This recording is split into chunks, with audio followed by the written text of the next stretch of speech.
Oke, kita lanjutkan. Nah, kalau sudah ngerti, sekarang kita awali dari syarat-syaratnya. Syarat-syarat mahabbah. Yang pertama, ini saya bilang ya, teman-teman nanti kalau buka Fathur Rabbani, paragraf-paragraf yang saya kutip ini pasti ada, tapi tidak urut. Jangan dicari urut ya, selain awal mesti lebih awal saya bilang tadi.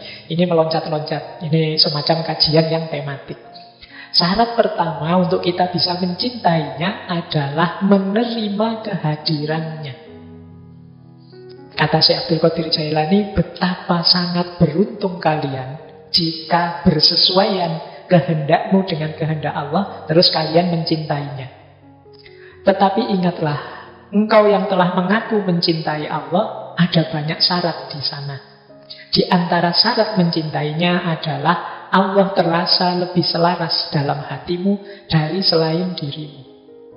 Di antara syarat yang lain, hendaknya engkau tidak tenteram dan bergantung kepada selain Allah.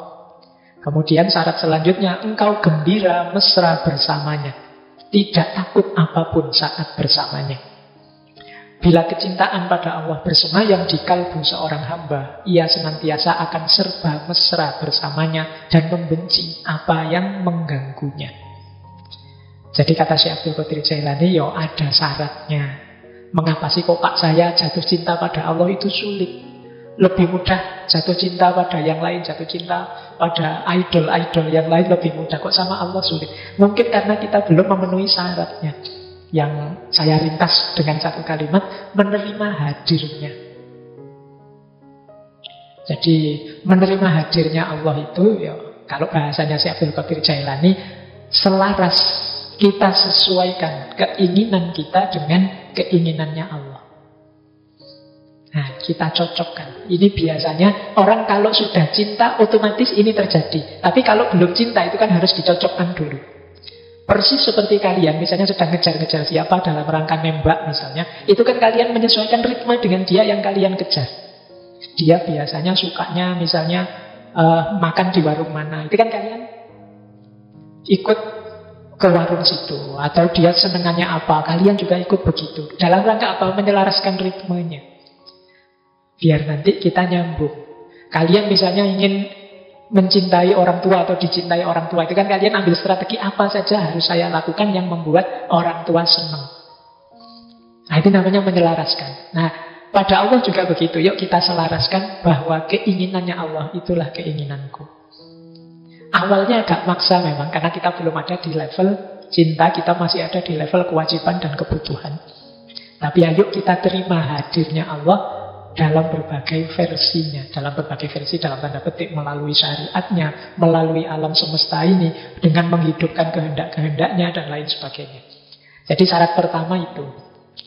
Syarat kedua adalah kita tidak merasa tentram atau tergantung pada yang selain Allah. Ini syarat kedua. Pokoknya segalanya Allah saja. Kehilangan yang bukan Allah tidak masalah, jangan sampai kehilangan Allah. Nah, ini namanya kita tidak bergantung pada yang selain Allah. Kok terasa bahwa saya ini ketergantungan pada yang bukan Allah? Ini kita merasa tidak nyaman, tidak tentram aku. Kok aku ketergantungan pada uang ya? Kok aku ketergantungan pada HP ya? Kok aku ketergantungan pada apapun itu yang bukan Allah? Kata Syekh Abdul Qadir Jailani, ini akan sulit membuat kita jatuh cinta pada Allah. Satu-satunya ketergantungan harusnya Allah saja. Jadi ketergantungan itu kan rasa tidak bisa lepas. Kan hari ini kita banyak secara tidak sengaja menampilkan ketergantungan kita. Wah, saya kalau tidak ada HP tidak bisa, Pak. Itu ketergantungan. Jadi sekarang kita ketergantungan pada listrik, ketergantungan pada HP. Zaman saya masih ngalami tidak ada HP. Masih ngalami telepon. Saya masih ngalami telepon itu saja barang mewah yang luar biasa, tidak semua orang punya. Dan teknologi berkembang begitu pesatnya, di titik kita hari ini ketergantungan dengan telepon genggam. HP itu pun harus cerdas, kita namai smartphone. Itu pun sehingga kadang-kadang smartphone-nya lebih cerdas dari orangnya. Kualitasnya HP kita itu kan berkali lipat dari kita. Kita kalah cerdas, kita kalah soleh. HP kita sering ngaji, kita tidak pernah ngaji. Iya kan? HP kita kalau akan mengingatkan, Allah, kamu tidak pernah ingat dengan waktu sholat dan lain sebagainya. Ini contoh ketergantungan-ketergantungan. Maka syaratnya jangan ketergantungan selain Allah. Terus yang ketiga, gembira. Ketika sadar bahwa Allah hadir. Nah, padahal kapan dalam hidup kita Allah itu tidak hadir? Allah itu kan tidak hadir dalam hidup kita ketika kita tidak sadar hadirnya Allah. Karena Allah tidak pernah tidak ada, tidak pernah tidak hadir. Berarti apa? Hadir atau tidaknya Allah itu sebenarnya tergantung kesadaran kita. Allahnya sendiri senantiasa sadar. Bahkan Allah sampai ud'uni, panggillah aku, astajib lakum, maka akan aku jawab. Berdoalah padaku, akan aku kabulkan. Jadi Allah di banyak momen memanggil kita, mengingatkan kita akan kehadirannya. Bahkan sekali-sekali agak menguji, agak memberi kita sedikit sakit agar kita ingat akan kehadirannya. Nah, mari ketika kita sadar hadirnya Allah, kita terus gembira. Begitu ada banyak masalah kita hadapi, terus kita sadar, oh ya, ada Allah. Terus plong kita, Allah, masalah apa sih yang tidak selesai kalau ada Allah? Apa sih yang aku sedihkan kalau Allah itu ada? Problem apa yang harus membuat aku tidak gembira kalau adanya Allah? Tidak ada masalah yang tidak selesai kalau kita sadar adanya Allah. Jadi caranya orang jatuh cinta adalah gembira ketika sadar hadirnya. Nah, ini syarat-syarat untuk kita bisa mahabbah. Kita lanjutkan ya, karena ini masih panjang. Nah, syarat kedua, ini berhubungan dengan ketergantungan tadi, yaitu membuang cinta dunia. Diperhatikan kalimatnya ya, bukan membuang dunia. Tidak mungkin kita membuang dunia, wong kita hidup di dunia. Tapi membuang cinta dunia. Nah, di Fathur Rabbani ini kan memang kitab kumpulan ceramahnya beliau. Jadi Syekh Abdul Qadir Jailani menyatakan, wahai kaumku, sesungguhnya yang membuatmu putus dari makrifat kepada Allah dan mengenal para walinya adalah karena kesenanganmu pada dunia, ambisimu pada dunia, kecintaanmu berlomba menumpuk kekayaan. Ya, orang yang cinta pada dunia biasanya terus berambisi pada dunia, terus dia berlomba-lomba menumpuk dunia. Yang itu kan kalau di Al-Quran disindir alhaqumut takasur. Jadi menumpuk harta kekayaan dunia itu seperti orang yang haus dan minum terus-menerus dan hausnya tidak hilang. Makanya terus ingin minum terus, tidak ada akhirnya. Orang dengan ciri ini, ya sulit dia akan sadar hadirnya Allah atau membelokkan orientasi hidupnya menuju Allah. Jadi sudah salah orientasi. Maka itu Syekh Abdul Qadir Jailani selanjutnya mengingatkan, siapa yang hatinya ditempati rasa dunia, lenyap sifat waroknya. Warok itu kalau dalam tasawuf wirai, jadi keterjagaan diri. Jadi warok itu orang yang sangat terjaga, baik dari dosa kecil apalagi dosa besar, termasuk dari hal-hal yang tidak patut, tidak etis, tidak beradab. Ini orang warok. Jadi melakukan yang tidak pantas saja, yang tidak etis, tidak estetik saja dia menghindar, apalagi yang dosa, apalagi yang salah. Ini orang warok. Jadi orang yang menjaga kehormatannya. Nah, orang itu bisa wirai kalau dia tidak cinta dunia. Begitu dia cinta dunia, biasanya daya waroknya hilang, daya penjagaan dirinya longgar. Cenderung kemudian jadi permisif. Yang penting enak, yang penting untung, yang penting nyaman. Ini kan yang ditawarkan oleh dunia semua. Nah, jadi kata Syekh Abdul Qadir Jailani, orang yang cinta dunia, lenyaplah waroknya. Bahkan yang tinggal hanyalah antara halal dan haram saja. Asal halal tidak apa-apa loh. Ini halal kan Pak, kan kita sering begitu. Berhenti di halal haram saja. Ya halal haram itu standar minimal. Kalau di agama ini kan aspek hukum. Di atas itu masih ada moral, masih ada etik. Bahkan di atas itu ada pantas, tidak pantas, estetik. Orang yang hanya selesai di level halal haram, ya kurang jauh mainnya. Jadi kalau hanya itu saja halal haram saja, mana dalil halalnya, mana dalil haramnya? Kalau hanya di titik ini saja, kurang luas, kurang jauh. Ya tidak keliru, tapi kurang banyak. Misalnya kalian sholat itu, kalau laki-laki yang mazhab Syafi'i, dari pusar sampai lutut. Loh itu kan kalau kalian sholat pakai sarung terus cingkrang saja, yang penting udelnya ditutupi, dengkulnya ditutupi, sampai dengkul itu saja. Jadi kalian pakai short itu, yang celana pendek potongan itu, tidak pakai atasan juga tidak apa-apa. Loh, itu kan halal. Itu kan boleh, memang auratnya itu. Terus kalian berangkat ke masjid pakai gitu, baris paling depan. Kalau orang negurnya, kamu sholat kok begitu? Loh, kan auratnya cuma udel sampai dengkul. Ini sudah ketutup, berarti boleh dong ya.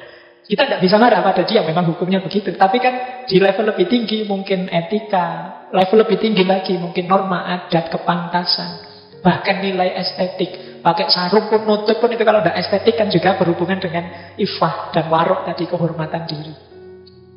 Jadi makanya kalau yang seperti ini biasanya sulit untuk sampai pada terminal mahabbah, cinta pada Allah. Apalagi hanya berhenti di halal haram. Biasanya yang berhenti di halal haram ya stuck di situ, kaku di situ.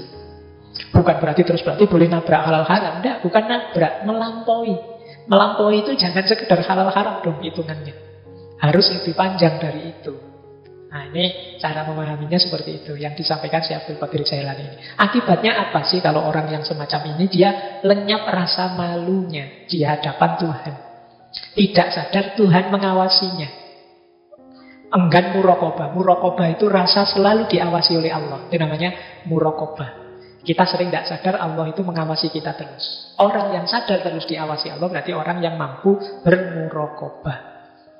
Yang kayak tadi misalnya yang sholat hanya dengan pakai celana pendek tadi, itu kan bahasa kita kasarnya apa ndak malu. Tidak sadar bahwa Allah itu melihat. Oh enggak, bapak saya yang kayak gitu pas sholat sendirian di kamar, jadi tidak ada siapa-siapa. Iya, tapi kan Allah melihat kita terus. Di hadapan orang biasa yang mungkin lebih tinggi dari kita, mungkin orang tua kita, guru kita, mungkin dosen kita kan malu begitu. Apalagi di hadapan Allah. Nah, rasa malu di hadapan Allah itu nanti mendukung yang dirai tadi, membuat kita terjaga. Ini nanti akan jadi syarat munculnya rasa cinta kepada Allah. Kalau kita merasa diawasi terus oleh Allah, ya lama-lama rasa cinta pada Allah itu tumbuh. Orang Jawa kan bilang tresno itu jalaran saka kulino. Ya, kayak teman-teman itu mungkin ada yang suka berorganisasi ya, yang awal-awal berorganisasi sih biasa, tapi karena sering mengawasi, sering saling melihat, lama-lama jatuh cinta. Nah, kalau kita juga begitu, kalau ada kesan rasa selalu mengawasi dan kita sadar Allah juga mengawasi kita terus, kemungkinan akan lahir cinta. Itu seperti hadisnya ihsan itu loh, anta budallaha ka'annaka tarahu wa illam takun tarahu fa innahu yaraka. Allah melihatmu dan aku juga merasa seperti di hadapan Allah. Loh, lihat-lihatan itu kan lama-lama ya bisa jatuh cinta. Kalau tidak percaya boleh praktek. Kalau kamu ingin yang kamu kejar bisa jatuh cinta padamu, tampillah sering-sering di depan dia. Ya nanti lama-lama mungkin bisa tampak oleh dia bahwa ada dikit-dikit bagian dari dirimu yang menarik. Jadi entah apanya itu. Mungkin satu ketika ada pernyataan, wah baru sadar aku kamu menarik. Ya. Kapan aku menarik? Kalau kamu tidak beredar di depanku. Oke, kita lanjutkan. Terus, ini satu kalimat yang menurut saya menarik dalam Fatkur Robbani itu tentang cinta dunia. Di antara manusia ada orang yang menguasai harta dunia tapi dia tidak mencintainya. Oh, ini orang hebat. Makanya tadi saya bilang memiliki dunia tidak masalah, asal jangan cinta dunia. Kata Syekh Abdul Qadir Jailani, ia memiliki tapi tidak dikuasai. Harta menyukainya, kan ada orang itu kalau kerja jodoh sekali, cepat sekali kaya, itu namanya dia disukai oleh harta. Tapi dia tidak mencintainya. Tidak eman, tidak pelit, kehilangan pun tidak masalah kalau itu harta. Dunia melayaninya, tapi dia tidak mau melayani dunia. Yang dia layani hanya Allah saja. Dia mampu siap menyingkirkan dunia, tapi dunia tidak mampu menyingkirkan dia. Teramat terpaut hatinya kepada Allah sehingga dunia tidak pernah mampu mencelakakannya. Ia rela mengeluarkan dunia dan dunia tidak mampu mengeluarkan dirinya. Jadi ini dibalik, dunia yang jatuh cinta sama kita. Dunia yang merayu terus. Dunia itu kan sering dianggap godaan. Sering banyak orang tertipu oleh rayuannya dunia. Nah, dunia merayu kita terus tapi kita tidak tergoda. Jadi kebalikannya, banyak orang mengejar-ngejar dunia, jatuh cinta dengan dunia. Tapi orang yang mencintai Allah itu dia tidak mempan dirayu. Oh, ini orang mahal yang seperti ini. Jarang orang bisa begini. Biasanya godaan dunia itu sangat mengganggu kita. Jadi Orang-orang yang mencintai Allah tidak. Kehilangan dunia tidak masalah. Yang penting jangan kehilangan Allah. Kita lanjut. Ada cerita di Fathur Robban itu, terus ada orang tanya pada Syekh Abdul Qadir Jailani, bagaimana kalau aku sudah terlanjur cinta dunia? Karena sejak awal kita ini kan memang dibiasakan untuk tergantung pada banyak hal yang duniawi. Nah, ini kan kita terlanjur cinta dunia. Syekh Abdul Qadir Jailani menjawab, wahai orang yang bertanya, wahai peminta, jika engkau menatap sesuatu dengan mata hatimu sampai batas keburukan dunia, tentu engkau mampu mengeluarkan dunia dari hati. Tetapi jika engkau menatap dunia hanya menggunakan mata kepala, tentu tertipu oleh warna-warni yang menghias keburukannya. Sudah barang tentu engkau tidak akan pernah mampu mengusir dunia dari hati dan bersuhud di dunia. Padahal dia membunuhmu seperti para pembunuh. Perangilah nafsumu sampai benar-benar tentram. Jika engkau merasa tentram, niscaya engkau akan mampu melihat aib dunia dan mampu menerapkan zuhud di sana. Jadi ini nasihatnya Syekh Abdul Qadir Jailani, biar kita tidak tertipu oleh dunia, tidak jatuh cinta dengan dunia, ayo kita membacanya lebih dalam. Jangan hanya dilihat penampilan dunia saja, karena penampilannya dunia itu sering menipu. Kebaikan, keindahan apapun yang duniawi itu pada akhirnya akan susut, pada akhirnya akan lapuk. Tidak ada yang tahan lama. Apakah itu kecantikan, apakah itu kekayaan, harga, jumlah, apakah itu jabatan, tidak ada yang hakiki. Dalam keindahan dunia bertaburan keburukan-keburukannya kalau kita mau membaca lebih dalam. Nah, kebalikannya tadi ya, kalau kita sering ketemu terus jatuh cinta karena melihat keistimewaannya. Khusus untuk dunia, justru carilah sudut-sudut negatifnya yang membuat kita tidak jatuh cinta pada dunia. Dan itu banyak, cuma tidak kelihatan. Kita sering tertipu oleh tampilannya yang membuat kita terlena, membuat kita nyaman, membuat kita tertipu. Nah, jadi ya ini tips dari Syekh Abdul Qadir Jailani ini. Enak ya kalau saya ceramahkan begini, cuma kalau dijalankan ya wallahu a'lam. Lancar ngomongnya, menjalankannya itu puyeng.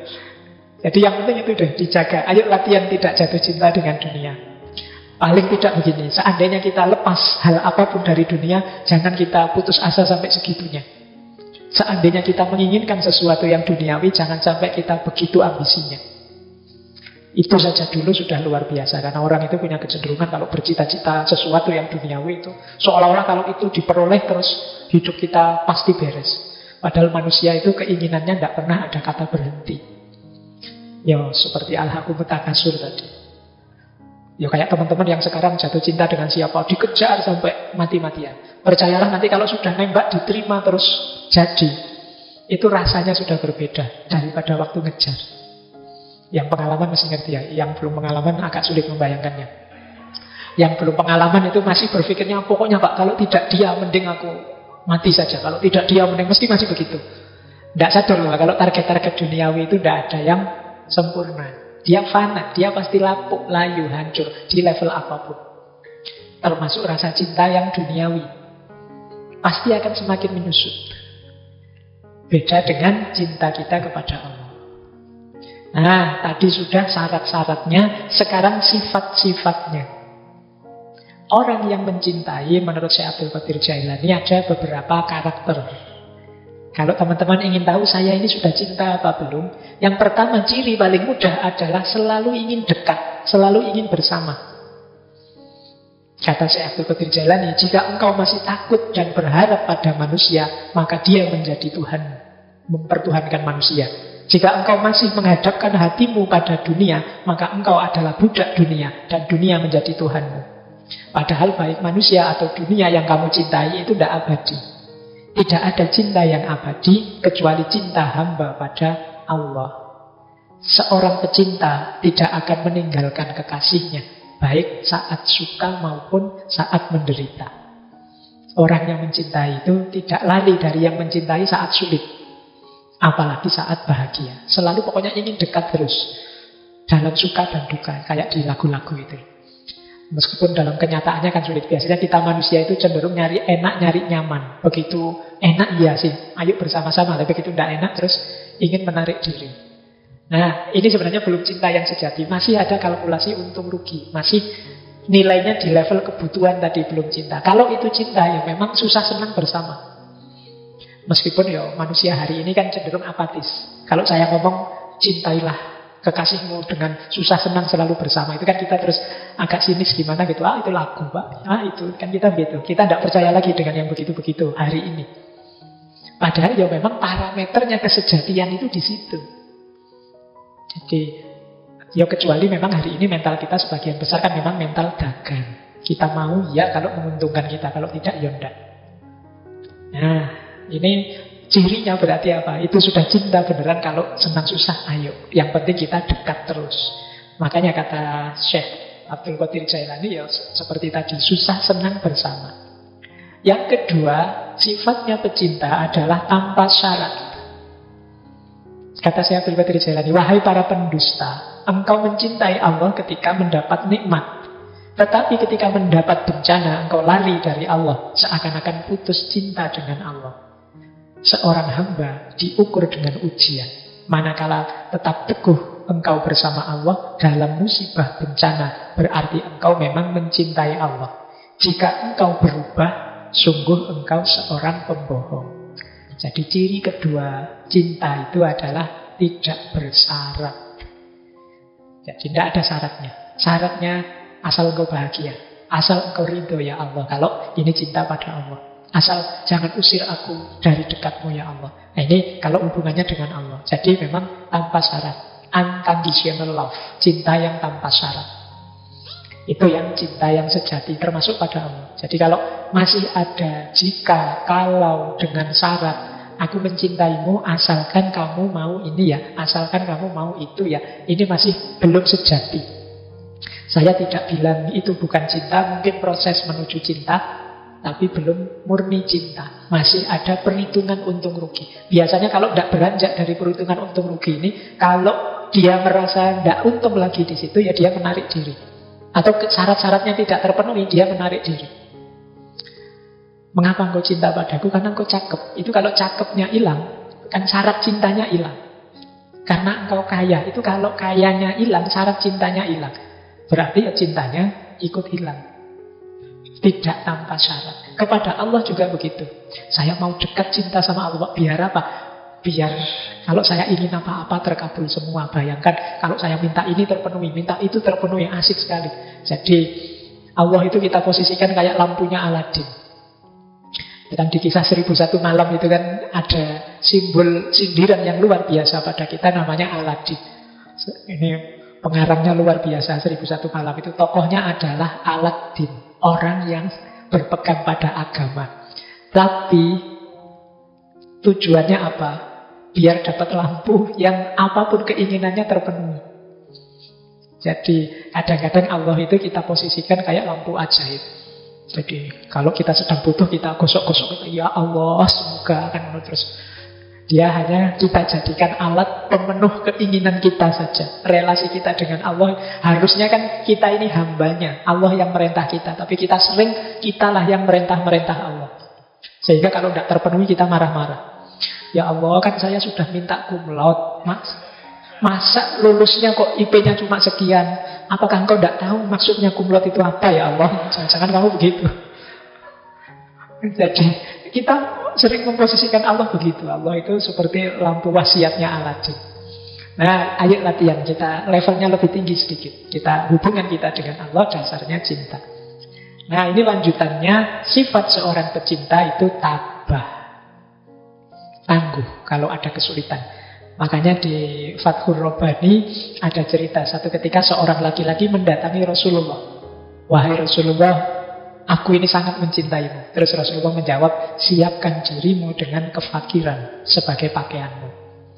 Kemudian ada orang lain datang pada Rasulullah bilang, ya wahai Rasulullah, aku ini sangat mencintai Allah. Kata Rasulullah, ambillah bencana sebagai pakaian. Ini maksudnya apa? Ya kalau kamu mencintai Allah, mencintai Rasulullah, jangan gentar dengan kesulitan, kemiskinan, bala, bencana. Karena memang Mencintai Allah dan Rasulullah itu biasanya disertai berbagai ujian. Karena cirinya orang mencintai itu ya diuji ketabahannya. Keseriusan orang yang mencintai itu kan ketika ada masalah, ketika ada problem, ketika ada ujian. Kalau lancar-lancar saja sih tidak masalah, no problem. Begitu ada masalah nanti teruji. Ini cinta beneran, no, nyari enaknya saja. Begitu ada masalah kok minggir lari. Kemarin-kemarin ketika asik tidak ada masalah, tapi begitu ada masalah minggir dia. Ditelepon aja tidak diangkat. Nah, ini berarti masih belum sejati. Masih ingin enaknya sendiri, nyamannya sendiri. Dan Allah tahu benar. Makanya Rasulullah mewanti-wanti orang yang bilang mencintai ini, ya sudah. Kalau begitu kamu siap-siap fakir, siap-siap menghadapi balak bencana. Bukan berarti begitu mencintai mesti miskin, mesti fakir. Tidak. Ujian akan datang. Bila perlu ujiannya itu ujian kekayaan, ujian kesuksesan, yang membuatmu kadang-kadang lupa, khilaf, alfa. Kalau diuji kemiskinan mungkin malah sadar. Karena, waduh ya Allah, aku diuji dengan kemiskinan, mohon aku sabar. Itu lebih, orang kalau dalam bencana kan lebih mudah ingat Allah. Tapi kalau ujiannya kekayaan itu biasanya lebih berat. Ujiannya kesuksesan lebih berat. Tapi yang jelas cinta kita pasti tidak akan tanpa ujian. Pasti ada ujiannya. Cirinya berarti tabah. Makanya di bagian lain Fathur Rabbani, Syekh Abdul Qadir Jailani menyebut, janganlah engkau lari dari balak, karena bersama balak ada kesabaran. Dan kesabaran itu fondasi setiap kebaikan. Fondasinya kenabian, kerasulan, kewalian, kearifan dan juga cinta adalah balak yang bersambung dengan sabar. Jadi jika engkau tidak sabar atas balak, berarti engkau tidak punya fondasi. Mencintai Allah perlu ketabahan, perlu kesabaran. Dulu para nabi, para rasul, para wali juga semuanya begitu. Bekalnya sabar atas ujian dan kesulitan. Tidak menyerah. Untuk jadi kekasihnya Allah. Untuk bisa mencintai Allah, kita penting punya kualitas tabah dan sabar atas balak yang menimpa kita. Ini ciri selanjutnya seorang pecinta. Kemudian ada ciri lagi, yaitu menomorsatukan yang dicintai, bahkan dari dirinya sendiri. Kata Syekh Abdul Qadir Jailani, para wali Allah itu senantiasa tidak memiliki kecenderungan hati kepada makhluk, karena cintanya hanya Allah saja. Mereka ini seperti orang peka, tuli, buta. Manakala hatinya dekat dengan Allah, mereka tidak mendengar siapapun kecuali mendengar Allah. Tidak melihat kecuali melihat Allah. Melihat dengan hati. Jadi tidak melihat hatinya kecuali melihat Allah. Melihat dengan hati itu berarti menyadari hadirnya Allah dalam dirinya. Mereka berada di antara jalal dan jamalnya Allah. Di antara jalal dan jamalnya Allah itu, melihat apapun itu dilihat aspek jalaliyah dan jamaliyahnya Allah. Jalaliyah itu keagungan, kebesaran, kekuatannya Allah. Jamaliyah itu keindahannya Allah. Melihat gunung misalnya, melihat gunung yang sedang meletus dahsyat, luar biasa, kita Allahu Akbar. Ini namanya kita lihat jalaliyahnya Allah, kebesarannya Allah. Tapi melihat gunung di pagi hari, misalnya sunrise, luar biasa indahnya ya gunung itu. Nah, kita tidak berhenti di gunung, tapi kita sadari gunung itu adalah refleksi jamaliyahnya Allah, keindahannya Allah.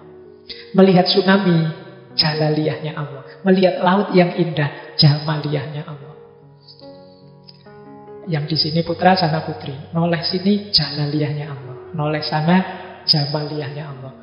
Karena saya cowok, nanti kalau yang pembicaranya putri mungkin dibalik. Kalau lihat putra, jamaliyahnya Allah. Banyak yang ganteng-ganteng. Kalau lihat yang putri, kebesarannya Allah. Dan lain sebagainya. Jadi seorang pecinta itu membaca segala sesuatu dari perspektif yang dicintai. Yang dicintai selalu nomor satu. Ketika kalian jatuh cinta misalnya, itu kan kalau jalan-jalan di mall misalnya, nonton misalnya orang jual baju, terus kamu mikirnya, wah yang saya cintai itu Pak, sukanya baju warna hijau ini loh Pak. Dia sukanya baju model. Jadi yang kamu pikir duluan yang dicintai. Tapi kan yang terkenang itu memang keinginan yang berhubungan dengan yang kamu cintai, bukan keinginanmu sendiri. Ini namanya menomorsatukan yang dicintai. Oke, jadi ini karakternya orang yang mencintai. Di antara syarat cinta pada Allah adalah tiadanya irodah di dalam jiwa dan tidak terrepotkan oleh dunia, akhirat atau makhluk yang lain. Satu-satunya orientasi hanya Allah saja. Bahkan para sufi itu, misalnya dulu ketika kita mengkaji Robi'ah al-Adawiyah, bahkan surga dan neraka pun tidak lagi menggoda mereka. Satu-satunya target hanya Allah saja. Kan Robi'ah al-Adawiyah itu kan ada syairnya bahwa ya Allah, Engkau ciptakan neraka, berikan itu pada orang-orang yang memusuhimu. Engkau ciptakan surga, berikan itu pada orang-orang yang mematuhimu. Kalau aku, tidak usah engkau beri apa-apa, tidak apa-apa, asal engkau izinkan aku dekat selalu denganmu. Itu Robi'ah al-Adawiyah. Jadi bukan neraka, bukan surga tujuanku, tapi engkau ya Allah. Itu kan hidup ini sepenuhnya lillahi ta'ala, hanya untuk Allah saja. Nah ini gaya seorang pecinta, yang dinomorsatukan yang dia cintai saja. Nah, diilustrasikan oleh Syekh Abdul Qadir Jailani di salah satu bagian kitab Fathur Rabbani itu, beliau mengutip kisahnya Laila Majnun. Jadi kalimat lengkapnya begini: wahai orang yang mencintai Allah, cintamu tidak sempurna sampai engkau bersungguh-sungguh menjadikannya sebagai kewajiban. Segala yang engkau lakukan adalah sepenuh perhatian. Jadi sepenuhnya untuk Allah saja. Bahkan kayak kewajiban. Mungkin teman-teman tanya, Pak, dalilnya mana, Pak? Wajib mencintai Allah. Itu misalnya kalian tanya begitu. Kata Syekh Abdul Qadir Jailani, pokoknya ayo kita jadikan mencintai Allah itu sebagai kewajiban. Biar ada dorongan. Meskipun cinta itu, kewajiban itu levelnya di bawah cinta, tapi menuju ke sana, ayo kita agak menekan diri kita untuk sampai ke sana. Jadikan dirimu seperti orang yang gila kepada Laila. Nah ini analoginya kayak yang kita kaji dulu, cerita Laila Majnun. Qais Ibnu Mulawah yang dia kekasihnya Laila. Ini kan banyak orang menganggapnya gila. Ketika cintanya sudah tidak tertahan lagi, ia menjauh dari keramaian manusia, lalu merantau ke padang belantara, tempat-tempat binatang buas.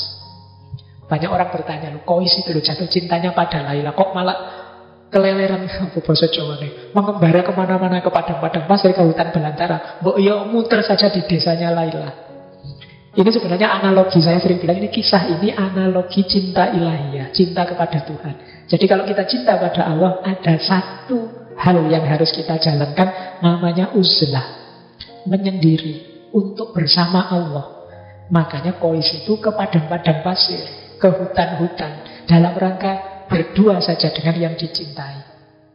Ini sebenarnya simbolisme dari uzlah. Ia menjauh dari keramaian manusia, mengasingkan diri, menjauh dari pujian atau celaan manusia. Padahal pembicaraan manusia tentang Qais itu selalu berisi olok-olokan saja. Dia ini selalu diketawain orang, dianggap orang gila. Tapi kata Syekh Abdul Qadir Jailani, ia rela dan mereka benci.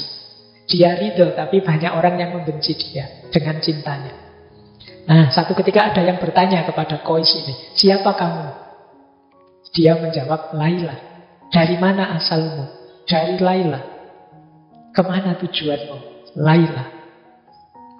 Oh, ini menarik ya. Coba kalian ganti kata Laila itu dengan Allah. Oh, itu nanti klop dengan beberapa pandangan para filsuf. Hakikat diri kita, kalau yang paling dalam itu kan wa nafakha fihi min ruhi, ada unsur ilahiyah. Maka aku yang sejati itu Laila. Yang ini ketika diucapkan oleh beberapa sufi secara vulgar, oleh orang yang tidak paham dianggap sesat. Dari mana asalmu Laila? Asal kita kan dari Allah. Dan kamu mau kemana Laila? Kembali pada Allah. Inna lillahi wa inna ilaihi roji'un. Jadi Qais ini diajak ngobrol apapun tidak nyambung. Dia nyambung kalau diajak ngobrol semacam ini. Kata Syekh Abdul Qadir Jailani, dengan demikian telah nyata bahwa Qais ini buta selain pada Laila. Dia tuli dari pembicaraan selain suaranya Laila. Jadi kalau tidak ada hubungannya dengan Laila, dia enggan. Orang yang mencintai Allah juga begitu. Kalau tidak ada hubungannya dengan Allah, dia menghindar. Nah ini syaratnya tadi ya. Terus sifat pecinta yang lain adalah tidak mendua. Jadi berarti tidak selingkuh. Allah paling tidak suka diselingkuhi, diduakan. Nah, kalau ada yang tanya dalilnya apa, ada Al-Qur'annya. Karena Allah itu tidak menjadikan dua hal di satu hati. Kata Syekh Abdul Qadir Jailani, anak-anakku, muridku, kalau engkau cinta pada Allah, jangan kamu satukan dengan mencintai yang lain. Kenapa? Karena Allah tidak menjadikan seseorang mempunyai dua hati di satu dada. Jadi, kata Syekh, dunia dan akhirat sulit kalau digabung jadi satu. Kalau tujuannya dunia dengan kendaraan akhirat bisa. Itu kan yang di hati kita tetap akhiratnya, tetap Allahnya. Tinggalkan segala yang fana sehingga kita ketemu yang sejati, yang tidak fana. Di Fathur Rabbani bahkan ada ilustrasi. Nabi Adam ketika dulu di surga, dia salah orientasi cintanya. Dia begitu mencintai surga dengan taman-taman dan keindahannya yang membuat dia berjarak dari Allah. Bahkan pesannya Allah untuk jangan dekat-dekat di satu pohon pun dilanggar. Jadi kesenangan surga membuat dia, ini kalau di Fathur Rabbani, terpisah dari Allah. Dia memisah antara Allah dan surga. Akhirnya apa? Merasakan kepahitan, diusir dari surga, diuji memakan buah terlarang. Akhirnya terpisah dengan Ibu Hawa dalam waktu yang tidak pendek, sekitar 3000 tahun. Dia di Sarandib dan Ibu Hawa di Jeddah. Nah ini ilustrasi. Nabi Yakub juga begitu. Begitu sayang dia sama putranya Yusuf. Akhirnya oleh Allah diuji dengan perpisahan yang cukup lama. Sampai saking sedihnya nangis sampai matanya buta. Jadi maka para pecinta jangan mendua. Bukan berarti saya nggak mencintai Hawa di Adam, atau berarti tidak mencintai Yusuf di Nabi Yakub. Enggak, cintailah, tapi jadikan itu jalan untuk menomorsatukan Allah. Di hati kita tetap harus Allah saja. Nah ini sifat pecinta. Nah sifat pecinta selanjutnya adalah takut dan mengharapkan. Nanti silahkan teman-teman dibaca sendiri ya. Yang penting saya jelaskan maksudnya. Orang yang mencintai itu takut kehilangan yang dicintai dan mengharapkan ridhonya yang dia cintai. Itu pasti. Kalau tidak ada ini, kemungkinan belum cinta. Kamu takut gak ditinggal dia? Enggak Pak, kalau ditinggal ya nyari lagi gitu aja kok repot. Itu pasti belum cinta. Kalau cinta pasti takut ditinggal dan berharap dekat terus, bareng terus. Kepada Allah juga begitu. Ingin dekat terus, ingin bareng terus. Takut Allah murka, takut Allah marah, takut Allah tidak ridho, tidak berkenan. Ini sifat pecinta selanjutnya. Kemudian, nah ini kita masih setengah sebenarnya. Ini jalannya. Jalan kita untuk menempuh cinta ilahiyah atau mahabbah adalah yang pertama uzlah. Jadi menurut Syekh, ini satu paragraf ini saya baca agak menarik. Suatu kecelakaan bagi orang bodoh. Mengapa dia tidak mau belajar? Tapi 7 kali lipat kecelakaan bagi orang berilmu. Mengapa tidak mau beramal? Sehingga lenyap barokah ilmunya dan lepas tanda keilmuannya. Yang benar bagaimana? Berilmulah, beramallah, kemudian jauhkan dirimu sementara dari makhluk untuk menumbuhkan rasa cinta kepada Allah. Karena kalau kamu dekat terus dengan makhluk, kemungkinan besar kamu tergoda dengan dunia. Maka ada jalan yang lebih lurus, lebih utama. Ayo kita cari ilmu. Mari kita mengamalkan ilmu. Dengan ilmu dan amal ini, mari kita mendidik diri. Antara lain dengan uzlah sebentar. Uzlah ini menjauh. Ya kalau uzlah ini ya tergantung situasi kita. Teman-teman silahkan mengambil strategi uzlahnya sendiri. Pak, saya uzlahnya sepertiga malam terakhir saja ya Pak. Kalau ke gua saya tidak kuat Pak, jauh dari mall misalnya.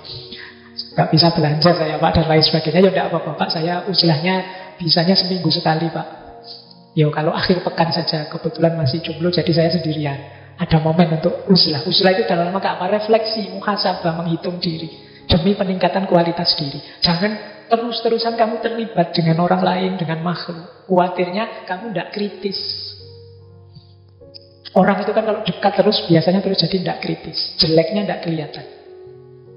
Nah, jadi berilmu, beramal, kemudian menjauh sebentar untuk refleksi. Dari situ cinta akan muncul, berkembang. Dan kata Syekh di belakang itu, jangan dikira dengan uzlah itu kita akan tenggelam, dilupakan orang. Kata Syekh banyak cerita dengan kehendaknya Allah. Justru perbuatan itu mampu memasyhurkan, memperharum namamu di hadapan makhluk. Bahkan semakin menambah bagianmu. Kadang-kadang kan kita heran, para aulia, orang-orang yang dicintai Allah ini kok rasanya kerja apa ya mereka, tapi kok kaya-kaya ya. Kok selalu seolah-olah datang sendiri rezekinya. Mereka masyhur, terkenal, banyak orang ngerti tanpa harus bikin akun Instagram, YouTube, dan lain-lain. Mengapa? Ridho Allah, perkenan Allah, dengan kehendaknya Allah. Kalau Allah menganggap bahwa kemasyhuranmu bermanfaat bagi umat, insya Allah akan ditakdir masyhur, harum nama demi kemanfaatan makhluk. Kalian tidak usah sibuk mikir itu.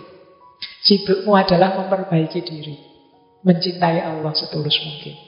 Jadi rumus pertama uzlah. Rumus kedua ridho. Apapun ketetapannya. Orang yang dicintai Allah tentu rela atas ketentuannya, tidak memerlukan pertolongan dari selain Dia. Baginya kepahitan seorang fakir adalah kenikmatan. Ridho kepadanya dan merasa nikmat jika bersamanya. Letak cahaya itu di pikiran. Nikmat jika sedang merasakan sakit, jinak jika berada dalam ketakutan. Alangkah beruntung wahai orang yang sabar, wahai orang yang rela, wahai orang yang memadamkan hawa nafsunya. Saya lanjutkan. Pecinta Allah adalah tamu di sisinya. Dan tamu tidak milih makanan, minuman, pakaian yang disediakan oleh tuan rumah dalam segala situasinya. Namun jika ia senantiasa terus-menerus berdiam, sabar, rela, maka kepada tamu yang seperti itu katakan gembiralah atas apa yang engkau lihat dan jumpai. Jadi ini maksudnya, cirinya untuk jalan kita mendapatkan cinta pada Allah adalah ridho.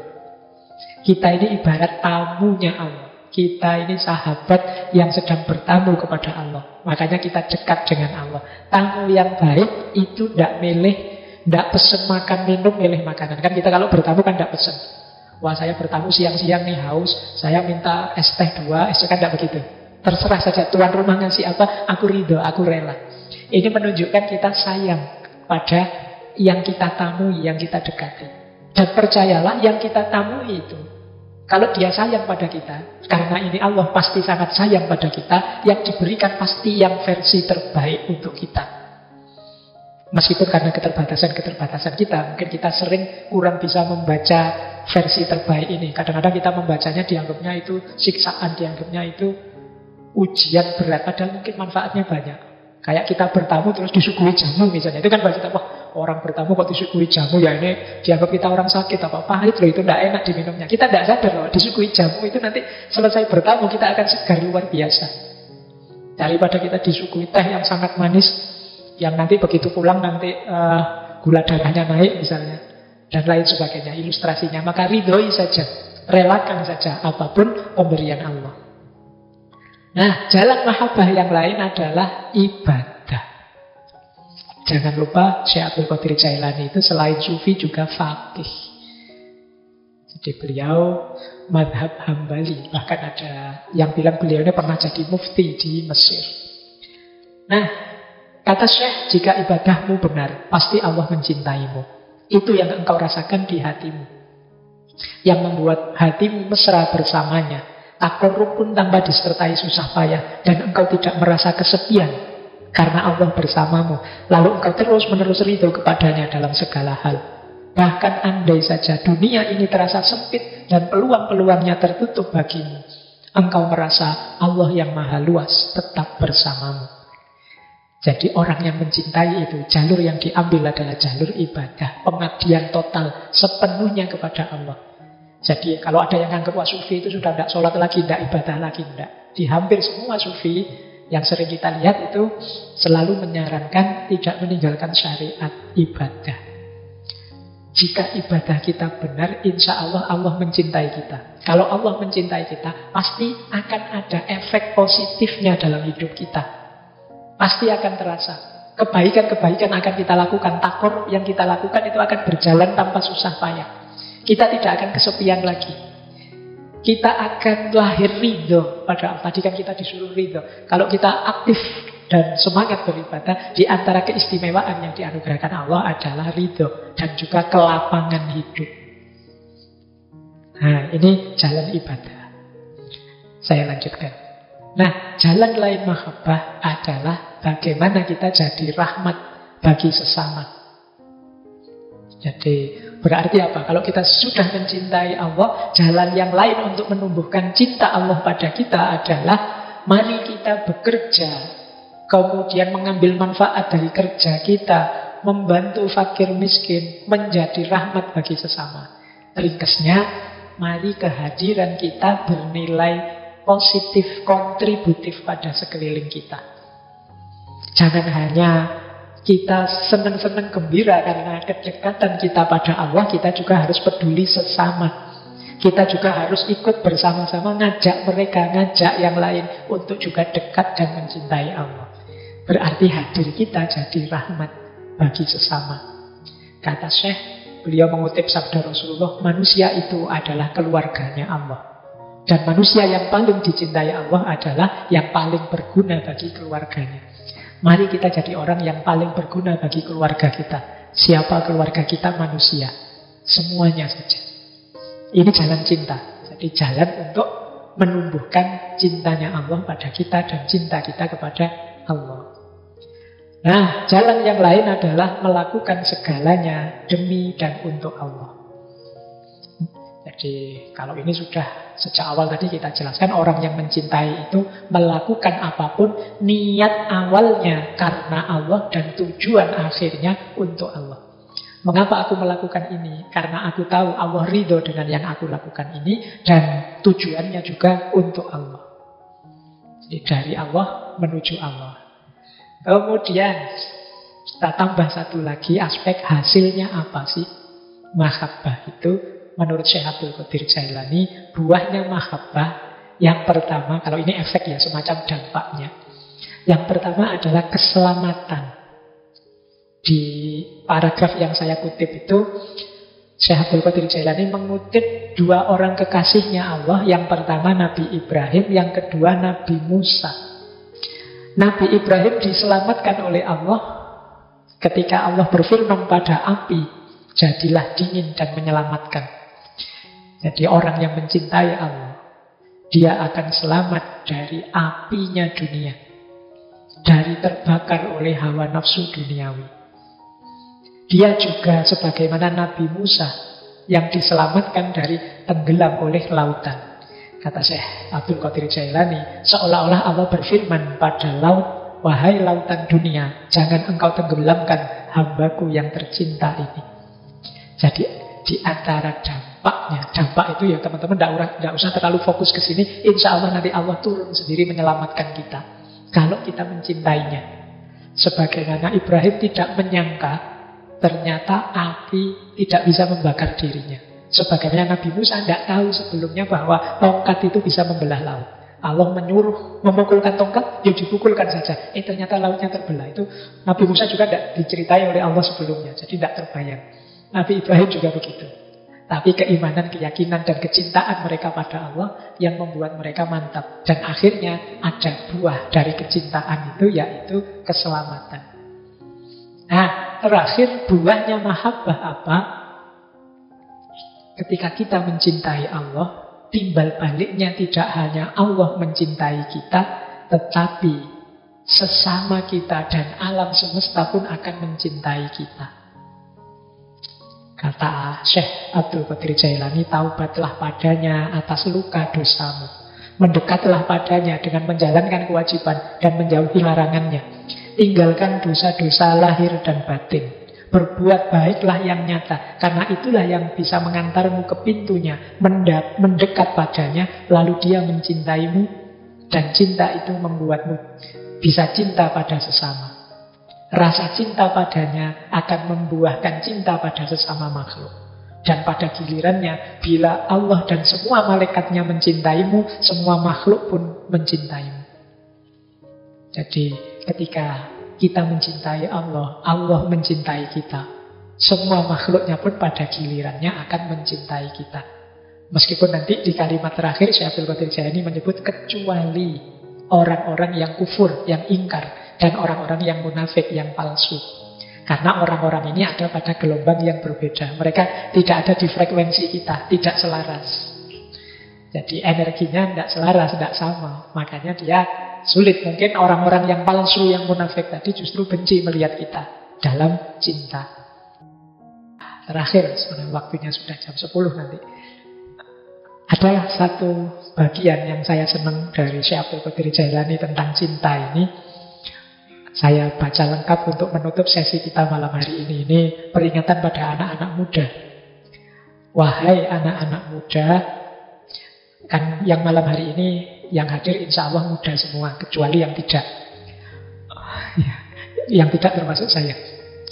Wahai anak-anak muda, waspadalah. Jangan sampai Allah melihat di hatimu ada selain dirinya. Nah, jangan sampai ada bibit-bibit cinta selain dirinya. Yang paling tidak malulah. Waspadalah, jangan sampai Allah melihat di dalam hatimu ada rasa takut kepada selain dirinya. Ada harapan kepada selain dia. Dan ada kecintaan kepada selain dia. Hendaklah engkau berusaha membersihkan kalbumu dari selain dirinya. Hendaklah engkau tidak memandang kemudorotan ataupun manfaat kecuali itu datang dari Allah belaka. Engkau selalu dalam rumahnya dan menjadi tamunya. Wahai anak muda, ingatlah bahwa segala sesuatu yang engkau lihat adalah wajah-wajah yang palsu. Dan yang engkau cintai adalah cinta yang semu, yang bisa membuatmu mendapat hukuman kalau tidak hati-hati. Jadi ini cinta dunia.